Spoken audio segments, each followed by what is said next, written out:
성경 봉독하겠습니다. 마가복음 13장 33절에서 37절까지입니다. 마가복음 13장 33절에서 37절까지 같이 봉독하겠습니다. 주의하라, 깨어있으라. 그때가 언제인지 알지 못함이라. 가령 사람이 집을 떠나 타국으로 갈 때에 그 종들에게 권한을 주어 각각 사물을 맡기며 문지기에게 깨어있으라 명함과 같으니, 그러므로 깨어있으라. 집주인이 언제 올는지, 혹 저물 때일는지, 밤중일는지, 닭 울 때일는지, 새벽일는지 너희가 알지 못함이라. 그가 호련히 와서 너희가 자는 것을 보지 않도록 하라. 깨어있으라. 내가 너희에게 하는 이 말은 모든 사람에게 하는 말이니라 하시니라. 아멘. 우리가 예수님의 비유를 지금 계속 몇 주간 같이 묵상을 하고 있습니다. 오늘은 마가복음에 나와 있는 사실상 마지막 비유에 해당하는 내용인데요. 종말에 관한 비유를 예수님께서 들어서 이제 제자들에게 가르치셨습니다. 이 종말에 대한 비유에서 제일 핵심이 깨어있으라는 거죠. 오늘 본문의 주요 주제가 그거죠. 깨어있어야 한다. 깨어있어야 한다. 우선 오늘 본문 한번 보시죠. 그러니까 주의하라, 깨어있으라. 그때가 언제이지 알지 못함이라. 그러니까 종말이 올 터인데 그 종말이 언제 올 것인지는 아무도 모른다. 아무도 모른다. 그 얘기를 하시는 거죠. 그러면서 이러한 상황이 무엇과 같으냐 하면 이렇게 이제 비유를 들어서 그 상황에 대해서 설명을 하시죠. 그러니까 어떤 사람이 집을 떠나서 타국으로 갑니다. 그러니까 주인이 안 보이는 거죠. 주인이 안 보이는 겁니다. 하나님이 안 보이시는 거예요. 안 보이시는 겁니다. 그리고 그 종들에게 권한을 주어 각각 사물을 맡기며 문지기에게 깨어있으라 명함과 같으니, 그러니까 종들과 문지기에게 각각 일을 준 거죠. 종들은 그 사물을 맡아서 해야 되고 또 문지기는 항상 깨어서 문을 지켜야 되는 거죠. 그러니까 뭔가 임무를 줬습니다. 그러니까 우리에게 해당되는 얘기죠. 우리가 종이나 문지기로서 이 땅을 살아가는 것이거든요. 그러니까 다 이제 주어진 임무에 대해서 결실을 맺어야 되는 이제 그런 의무가 있습니다. 자, 이렇게 의무를 받았기 때문에 그러므로 깨어있으라. 이렇게 얘기를 하죠. 그러므로 깨어있으라. 이때 깨어있으라고 얘기하는 것은 네가 해야 될 일에 집중해라. 이 얘기죠. 그래야 이제 결국 주인이 왔을 때 내가 그동안 깨어있음을 증명할 수 있을 것이다. 이렇게 이제 얘기를 할 수 있다는 것이죠. 그러면서 집주인이 언제 올는지, 혹 저물 때일는지, 밤중일는지, 닭 울 때일는지, 새벽일는지 너희가 알지 못한다. 그래서 항상 너희들에게 맡겨진 그 일들을 사실상 완결하는 그런 마음으로 하루하루를 살아야 한다. 그래야 주인이 언제 올지 그거는 문제가 되지 않을 수가 있다. 이렇게 얘기하시는 거죠. 그런데 이제 우리가 여기 볼 때 주인이 왜 하필 저물 때, 밤중일 때, 닭 울 때, 새벽일 때 이때 오실까? 좀 괴팍한 성격을 가진 분이 아닐까? 이렇게 이제 생각하기 쉬운데 이제 비유가 이제 그런 조금 오해를 불러일으킬 수가 있죠. 여기에 나온 이제 비유는 모른다는 거죠. 언제 올지 모른다는 것을 이제 이렇게 주로 사람들이 깨어있지 않는 그런 시기를 예를 들어서 표시한 거예요. 그러니까 언제 오실지 모른다는 거예요. 주인이 언제 오실지 모른다. 종말이 언제 올지 모른다. 예수님의 재림이 언제일지 모른다. 그런 얘기를 이제 이렇게 같이 붙여서 말씀하시는 거예요. 그래서 그가 호련히 와서 너희가 자는 것을 보지 않도록 해라. 자는 걸 보지 않도록 하는 건 결국 깨어 있어야 된다는 얘기죠. 그러니까 영적으로 깨어 있어야 된다는 걸 다시 한번 강조를 하시는 겁니다. 근데 이거는 모든 사람에게 내가 하는 것이다. 이런 얘기를 하죠. 모든 사람에게 얘기를 하는 것이다. 그러니까 종말에 모든 사람이 경각해 있어야 된다. 경각해 있어야 된다. 그런 얘기를 하시는 거죠.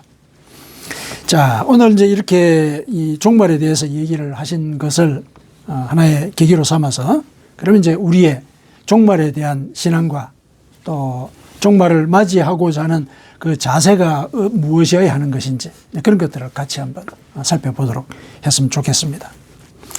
예수님께서 마가복음 13장에 이 말씀을 하실 때 13장 자체가 이 말씀을 하시도록 하게 만드는 이제 그런 정황이 있고, 또 어떻게 하면은 깨어 있을 수 있을 것인가에 대한 암시도 사실은 마가복음 13장에 다 이렇게 예수님께서 말씀을 다 하셨어요.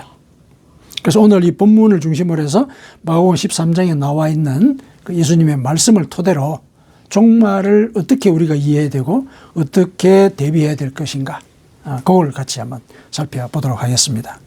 그러니까 종말에 대해서 일단 여기서 깨어 있어라라고 얘기했을 때 영적인 차원에서 우리가 살펴본다면은 제일 큰 문제가 종말이 다가왔을 때는 거짓 선지자들이 날뛴다. 그죠? 거짓 선지자들이 날뛴다. 미혹한다. 이 거짓 선지자들이 믿는 자들도 할 수만 있는 대로 다 미혹하려고 한다. 그런 얘기가 나오죠. 이제 본문에 이 앞쪽에 보면 이제 그런 얘기가 나옵니다. 그러니까 거짓 선지자들이 날뛴다는 얘기예요. 그러니까 내가 그리스도다, 내가 재림주다, 이렇게 주장하는 그런 거짓 그리스도, 즉 그리스도가 나타난다는 것. 여기에 미혹되기가 쉽다. 여기 깨어 있어야 된다는 얘기죠. 그러니까 이들이 미혹을 시키는 데는 물론 예를 들면은 주장에 있어서도 미혹될 수가 있지만 제일 크게 미혹할 수 있는 부분이 이들도 기적을 행한다는 얘기예요. 이들도 기적을 행해요. 이 거짓 선지자들도 기적을 행하거든요. 요 예는 우리가 애굽에서 모세가 이스라엘 백성들을 데리고 나오려고 할 때 애굽의 술사들이 모세가 했던 그런 기적들을 같이 행했던 그런 기록들이 있잖아요. 그런 기록들이 있거든요. 그러니까 예를 들면 이런 거죠. 모세가 지팡이를 던져서 뱀을 만들었더니 애굽의 술사들도 그렇게 하였더라. 이렇게 기록하고 있죠. 뱀을 만들었던 기록이 있어요. 그리고 강물을 피로 만들었잖아요. 강물이 피가 되게 했거든요. 그것도 애굽 술사들이 했다고 이렇게 나와 있습니다. 출애굽기 7장에 그렇게 기록이 되어 있거든요. 그리고 또 그 열재앙 중에 개구리가 강에서 막 올라왔잖아요. 개구리 천지가 되었죠. 그 일도 애굽 술사들이 했다. 이렇게 나와 있어요. 기적을 베푸는 거예요. 거짓 선지자들이. 그러니까 우리가 예를 들어서 그 영적인 진리에 대해서 깨어있지 못하다면은 그런 기적에 휘둘릴 수 있게 되죠. 그렇잖아요. 초월적인 일들을 벌이는 거거든요. 그러면서 이 초월적인 힘이 하늘에서 온 것이다. 내가 재림주다. 내가 다시 태어난 예수다. 이렇게 얘기하면은 넘어가기가 쉽단 말이죠. 그러니까 믿는 자들도 넘어지게 한다는 거죠. 그런 기적들이 중요한 영향을 끼치게 됩니다. 자, 이런 그 미혹에 대해서 예수님께서 경계를 하셨다면은 재림이 언제일 것이다. 일러주면 좋잖아요. 그렇죠? 재림이 이때 올 것이다. 그러니 깨어있으라. 이렇게 이제 얘기를 하면은 참 좋을 텐데, 재림 때는 그 아들이 나도 모른다. 아무도 모른다. 나도 모른다. 나도 모른다. 하나님만 아신다. 이렇게 얘기를 하시거든요. 하나님만 아신다. 왜 그러면 하나님만 이 재림의 때를 알고 계실까? 이 종말의 때를 하나님만 알고 계시고 인간에게는 알려주지 않을까? 이게 이제 궁금한 거죠.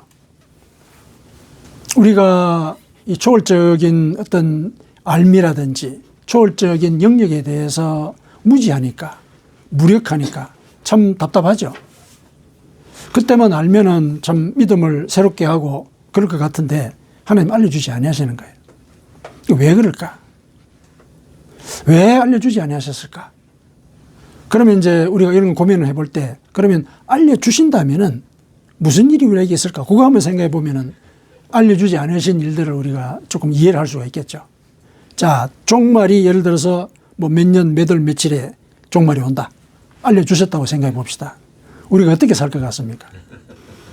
어떻게 살 것 같아요? 예, 그럴 가능성이 많죠. 예를 들면은 12월 31일이 종말이다. 2026년 12월 31일이 종말이다. 그러면은 30일까지 미루겠죠. 회개하는 걸 미루겠죠. 사람이 그런단 말이죠. 왜냐하면 욕심들이 다 있으니까. 자기 욕심들이 다 있거든요. 욕심껏 사는 거예요. 기본적으로. 욕심껏. 욕심 다 채우려고. 욕심껏 살다가 이제 30날 회개하면 된다. 이렇게 생각하는 게 태반일 거란 말이죠. 그러니까 세상이 타락한다는 말이죠. 재림이 나를 알려주면.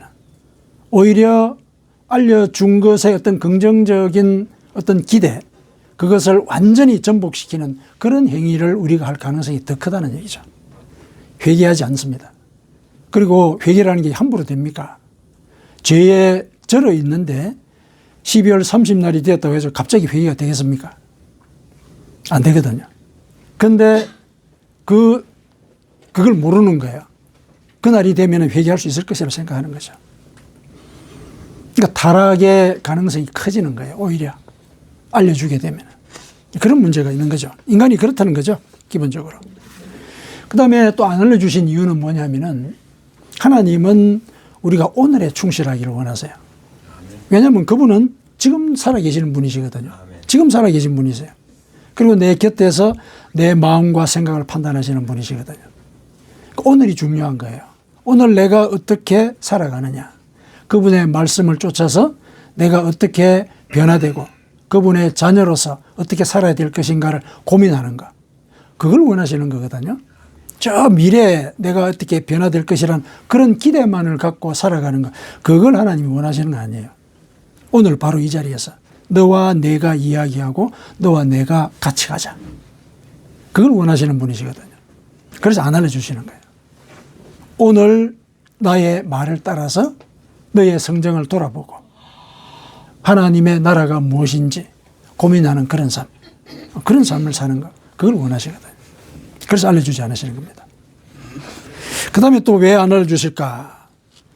종말의 그 날을 알게 되면은 우리는 종말의 사건 자체에 집중하게 될 겁니다. 아마. 그날 무슨 일이 있을까? 그렇잖아요. 분명히 종말이 온단 말이죠. 근데 성경에 보니까 종말에 임할 그 최후의 심판, 이 두려움을 가질 가능성이 크죠. 두려움을 가질 가능성이 커요. 그때 되면은 이런 일이 있을 것이다. 그 사건에 집중하는 거예요. 그러면 이제 하나님과 예를 들면은 사랑의 유대, 이게 좀 기대하기 어렵게 되는 거예요. 그분은 공포의 존재예요. 심판주예요. 내가 그분의 호의에 나의 명운이 달려 있는 거예요. 그러면은 내가 그분의 어떤 결정에 고차게 되는 그런 신앙생활을 하게 되죠. 자유의지에 따라서 당신을 사랑합니다. 이런 고백을 못하는 거예요. 왜냐하면 반드시 내가 살아야 되겠기에. 그렇죠? 내가 반드시 살아야 되겠기에. 무슨 수를 쓰든지 살 수 있는 방법을 고민하는 거죠. 그러면은 하나님은 우리의 예를 들면 명령자, 압제자가 되는 거예요. 우리의 충심을 올려드릴 수 있는 그런 자애로운 아버지가 아닌 거죠. 그렇게 되는 거예요. 분명히 그렇게 되거든요. 사람들은. 종말에 무슨 일이 있을 것이다. 그걸 먼저 고민하는 거거든요. 약해서 그래요. 사실은. 미래를 알 수가 없어서 그렇긴 한데 그러나 알려줬을 때는 그런 일이 있다는 거예요. 그러니까 물론 이제 다른 얘기들도 해볼 수 있겠지만 이런 크게 한 3가지 정도로 한번 생각해 볼 수가 있을 것 같아요. 하나님께서 종말이 언제인지를 알려주지 않으시는 이유가 우리의 약함 때문에 그런 거예요. 기본적으로. 우리의 약함을 잘 아시기 때문에 그래서 알려주지 않으시는 거예요. 상당히 역설적이죠. 그러나 이 역설 속에 하나님의 구원의 진리가 들어있는 것입니다. 알려주지 아니하셨기 때문에 우리가 그분을 기대하고 기다리는 거죠. 기대하고 또 성령과 교통하려고 애를 쓰고 그렇죠? 그리고 말씀에 따라서 나의 성정을 십자가에 못 박으려고 하는 그런 노력을 하게 되는 것이거든요. 그걸 원하셔서 하나님은 제레미야 때를 일러주지 아니하시는 겁니다. 자, 제레미야 때를 일러주지 않으신 이유는 우리가 이렇게 좀 추정을 해볼 수가 있었습니다. 자, 그러면은 우리가 종말이 언제 올지는 모른다는 건 알겠는데 그럼 이 종말을 맞이하기 위해서 깨어있으라고 예수님께서 얘기하셨는데 깨어있는 그 길이 뭘까? 이건 이제 우리가 한번 살펴봐야 됩니다. 어떻게 있어야, 어떻게 해야 깨어있는 것이 되는 것인지. 그게 중요하죠. 그래야 그게 종말이 지금 오더라도 내가 하나님 앞에 두려움 없이 나아갈 수 있는 길이 되니까. 어떻게 깨어있을까? 그거 우리가 살펴보십시다. 그 내용은 이제 마가복음 13장에 예수님께서 하신 그 3마디의 말씀이 있어요. 그 말씀에 의해서 그 길을 우리가 살펴볼 수가 있습니다. 종말이 다가오게 되면 징조가 있을 것이라 그랬잖아요. 제일 큰 징조가 앞서 얘기했던 미혹이에요. 이 미혹은 영적인 미혹일 수도 있지만은 육체적인 미혹일 수도 있죠. 박해, 환란이 닥치는 거예요. 또 실제로 지진도 있고 전쟁도 있고 또 여러 가지 환란들이 막 닥칠 거란 말이에요. 그러니까 이런 일들이 벌어지는 것도 일종의 미혹이죠. 육체가 예를 들면은 겁박을 당하고 있어요. 두렵잖아요. 그러니까 두려움이라고 하는 것 자체가 우리의 정신을 혼미하게 만들죠. 그렇게 되거든요. 그러니까 이 미혹의 상황이라는 것이 영적인 상태뿐만 아니라 육체적인 상태에도 가해지는 거죠. 그런데 그 미혹의 상태를 우리가 어떻게 견디고 이겨나가야 할 것인가? 그 길이 뭡니까? 자, 죄송합니다. 이 미혹의 상태가 되면은 사람들이 이제 믿는 자들이 이제 잡혀가서 박해를 당하게 될 일이 생길 것이다. 예수님께서 일러주셨거든요. 그때 이제 말씀하신 그 내용이 두려워하지 말라. 그때는 네가 할 말을 성령이 내 입에 심어줄 것이다. 이 얘기를 하세요. 성령이 내 입에 심어줄 것이다. 성령이 그 박해에 대해서 대응할 수 있는 지혜를 줄 것이다. 이런 얘기를 하시거든요. 거기에 깨어있음에 한 가지 힌트가 들어있는 거죠. 어떻게 깨어있을 것인가? 성령을 구해야 되는 것이죠. 성령을 구해야 되는 거예요. 성령이 저와 함께 하시기를 간구해야 되는 겁니다. 하나님께 간구할 때 성령은 주시게 되어 있습니다. 예수님이 약속하셨죠. 너희가 나쁜 아버지라도 자식한테는 좋은 거를 준다는 거 알지 않느냐. 하나님이면은 너희를 자식으로 생각하는데 너희가 구하는 것을 어찌 주지 않겠느냐. 그 구하는 것에 제일 좋은 게 바로 성령이다. 나는 그 성령을 주려고 너희들의 기도를 기다리고 있다. 그 얘기 하셨죠. 그 얘기를 하셨거든요. 예수님이 그렇게 약속을 하셨지 않습니까? 약속을 하셨기 때문에 그 약속을 지키시거든요. 성령과 늘 동행하는 삶, 이걸 우리가 간구를 해야 됩니다. 성령님 늘 함께 하옵소서. 또 이렇게 얘기할 수 있는 또 확실한 근거가 구약으로부터 또 있어요. 말세가 되면은 요엘 선지자가 얘기했죠. 내가 만인에게 내 영을 부어줄 것이다. 우리 오늘 찬양 같이 했죠. 마지막 날에 내가 만인에게 영을 부어줄 것이다. 그러니까 노인들이 꿈을 꾸는 거예요. 성령을 받으면.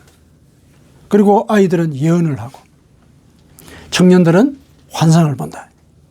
그때는 말세가 되면 모든 이들의 영혼이 열린다는 거예요. 하나님을 찾을 수 있도록 하나님이 사실상 마지막 기회를 주시는 거예요. 모든 사람들에게. 왜냐하면 하나님을 찾을 수 있는 통로는 성령밖에 없거든요. 그 초월적인 세계를 전혀 모르던 사람이 어떻게 접속을 해서 그 하나님을 발견할 수 있겠습니까? 성령이 오시는 거예요. 그때 성령을 받아들여야 하나님을 발견할 수 있는 거잖아요. 그 말세는 성령이 온다는 거예요. 만인에게 준다고 얘기하셨거든요. 누구에게 준다는 얘기예요. 그렇다면 성령을 우리가 믿는 자로서는 더욱더 성령을 간구해야죠. 더욱더 간구해야 됩니다. 그랬을 때 성령이 우리에게 임하셔서 모든 것을 가르치시고 또 예수님이 하신 말씀을 기억나게 하시죠. 구원의 길을 우리가 성령의 인도로 쫓아갈 수 있게 된다는 얘기예요. 이게 깨어있는 거죠. 이게 깨어있는 거예요. 영적으로 깨어있는 거예요. 자, 그 다음에 두 번째 한번 보십시다. 성령을 간구를 하는데 내가 기도한다고 바로 성령이 임하시느냐. 물론 기도하면 바로 임하십니다. 약속을 하셨기 때문에. 근데 내가 몰라요. 내가 일상 삶 속에 너무 젖어 있었던 그런 습관들 때문에 내가 내 속에 성령이 임재하고 계시다는 것을 깨닫지를 못하는 거예요. 그러면은 안 오신 것과 같은 삶을 살게 되는 거예요. 그게 문제죠. 그게 문제인 거예요. 그때 우리가 예수님의 말씀에서 하나의 힌트를 얻을 수 있는 게 뭐냐면은 끝까지 견디라. 환란이 왔을 때 말세에는 환란이 올 것인데 끝까지 견디는 자가 구원을 얻을 것이다. 마가복음 13장에 그렇게 얘기하고 계시거든요. 끝까지 견디라. 이게 뭡니까? 성령과 관련해서 그 얘기를 하자면은 성령이 내 속에 살아 계시다는 걸 내가 알 수 있을 때까지 기도하라는 얘기예요. 알게 해 주십시오. 성령님 제게 말씀해 주십시오. 기도하라는 얘기예요. 끝까지 견디라는 얘기는 성령이 내 속에 임한 증거를 내가 확인할 때까지 간구하고 기도하라는 얘기죠. 그 얘기입니다. 그랬을 때 깨어 있을 수 있죠. 성령이 가르쳐 주시니까. 그 얘기를 예수님께서도 하셨거든요. 그 다음에 환란이 닥쳐가지고 미혹이 왔을 때 여러 가지 물리적인 현상들이 벌어지게 되는데, 환란이 닥쳤을 때 예수님께서 일러주시는 말씀 중에 하나가, 지붕 위에 있던 자는 내려가지 말고, 내려가가지고 집 안에 들어가지 말고 다 산으로 도망가라, 이런 얘기를 하시거든요. 그 얘기를 하시죠. 지금 예를 들어서 지진이 나고 또 막 이렇게 적군이 쳐들어오고, 예를 들면 전쟁이 막 나는 거죠.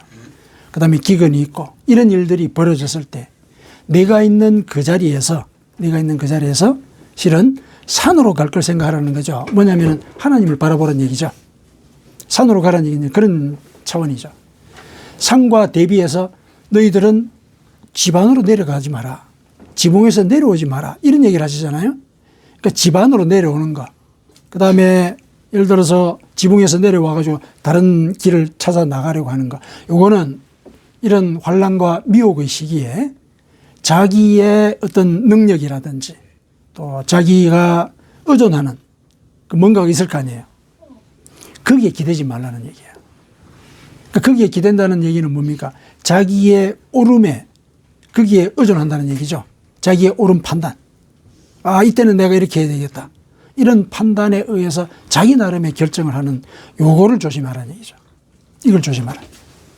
그래서 하늘에 예를 들어서 어떤 징조가 있거나 또 주변에 일상생활 속에서도 그런 징조들이 보일 때, 그때 너의 옳음 그 판단에 너 자신의 결정을 맡겨서는 안 된다. 그 얘기를 하시는 거죠. 결국 뭡니까? 성령이 일러주시는 거 귀담아 들으라는 얘기죠. 근데 성령이 우리에게 일러주신다 하더라도 우리가 급하면은 뭘 잡습니까? 급하면 뭘 잡아요? 우리 습관을 잡거든요. 습관을 따라가요. 당연히 지진이 나면 지붕에서 내려올라 그러죠. 그렇지 않습니까? 내려올라 그러거든요. 근데 그거를 어떻게 하면은 통제를 할 것인가? 과연 내가 그걸 통제를 할 수 있는 그런 역량이 내 속에 있는 것인가? 이거 고민해야 되는 거죠. 성령이 내 속에 있을 때 그런 것들을 평상시에 경험을 해야 되는 거죠. 아, 내 속에 성령이 이르시는 이 말씀이 나를 구원했다, 이런 경험들이 축적이 될 때 그 급박한 순간에 그 경험의 기억이 살아나는 거거든요. 그러니까 평상시에도 성령과 늘 동행하면서 성령이 인도하시는 대로 했더니 그분의 뜻이 이루어졌다, 이런 체험들이 있어야 되는 거예요. 이게 이제 결국 우리를 깨어있게 만드는 그런 또 하나의 통로가 되는 것입니다. 예수님이 이제 그걸 다 일러주신 거잖아요. 마가복음 13장을 읽어보면은 종말에 대한 얘기를 하시면서 종말에 너희들은 미혹을 받지 않도록 하라, 이렇게만 말씀하고 그친 게 아니에요. 미혹을 받지 않을 그 방법도 예수님이 다 일러주셨단 말이죠. 제일 중요한 게 성령을 먼저 간구하라는 얘기예요. 성령을 간구해라. 우리가 지금을 말세라고 생각을 하잖아요. 그렇죠. 말세라고 생각한다면은 영이 만인에게 주어졌다라고도 생각을 하고, 그렇다면은 내가 이 시기에 기도하면은 성령이 나한테 임할 수 있다는 거, 이것도 믿어야 되는 거죠. 그래서 성령님 제 속에 임하셔서 저의 영혼을 새롭게 하옵소서. 당신의 말씀이 참 진리인 것을 깨달아 알게 하옵소서. 이 기도하는 거죠. 기도하는 거죠. 그리고 그런 기도가 예를 들어서 나올 때까지, 내 밑바닥에서 그런 기도가 자발적으로 나올 때까지 계속 간구해야 되는 거죠. 물론 그 과정에서 기도만 늘 하느냐? 아니죠. 말씀을 비추어서 내 삶을 돌아봐야 되죠. 왜냐하면 내 삶이 성령의 역사를 방해하는 그런 경우들이 많잖아요. 그러니까 하나님께서도 얘기하지 않으셨습니까? 내가 팔이 짧아서 너희들을 구원 못하느냐? 내가 눈이 멀어서 너희들이 힘들어하는 걸 모르는 줄 아느냐? 너희들의 죄가 그걸 막았다, 얘기하잖아요.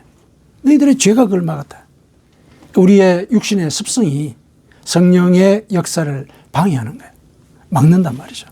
그럼 그걸 어떻게 뭘 기준으로 교정을 할 것이냐. 성경 말씀이죠. 성경 말씀을 읽고 묵상하면서 내 삶 속에 남아있는 죄의 습관이 뭔가, 성령의 역사를 방해하는 그런 나의 예를 들면 관습과 같은 그런 행위와 생각들이 뭔가, 이걸 찾아내야 되죠. 찾아내야 됩니다. 그리고 이것을 십자가에 못 박을 수 있도록 도와주십시오. 기도하는 거죠. 내가 그거를 발견하는 그것만으로도 우리는 그분께 나아가는 지름길을 선택을 한 거예요. 내 속에 죄를 적발하는 것.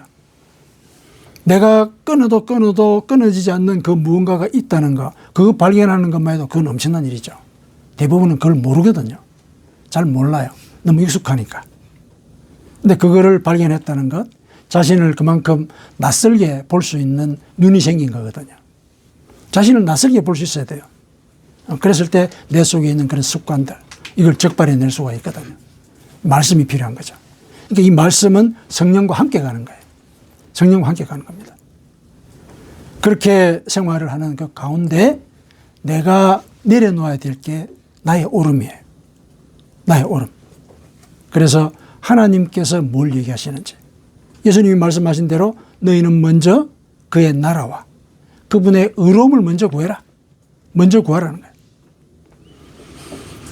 그랬을 때 이 모든 것을 너희에게 더하시리라.